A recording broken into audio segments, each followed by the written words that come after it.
కనేకల్ పట్టణంలో బస్టాండ్ దగ్గర ఉన్న డాక్టర్ వైఎస్ రాజశేఖర రెడ్డి విగ్రహం వద్ద టీడీపీ మేనిఫెస్టో ప్రతులు చించేసి వైసీపీ నిరసన కార్యక్రమం నిర్వహించారు.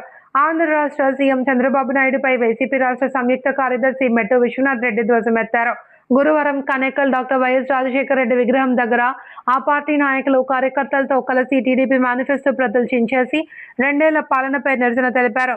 వైసీపీ రాష్ట్ర సంయుక్త కార్యదర్శి మెట్టు విశ్వనాథ్ రెడ్డి మాట్లాడుతూ కూటమి ప్రభుత్వం ఇచ్చిన హామీలను నెరవేర్చకపోగా సూపర్ 6 పేరు పథకంతో సూపర్గా మోసం చేసింది అని, ఆంధ్ర రాష్ట్ర ప్రజలను నట్టేట ముంచారని, మెగా డిఎస్సీ పేరుతో యువతను దగా చేశారని, నిరుద్యోగ భృతి, బీసీ మహిళలకు పెన్షన్లు, ఆడబిడ్డ నిధి ఎక్కడ అమలు చేశారో చెప్పాలి అని మెట్టు విశ్వనాథ్ రెడ్డి ఫైర్ అయ్యారు.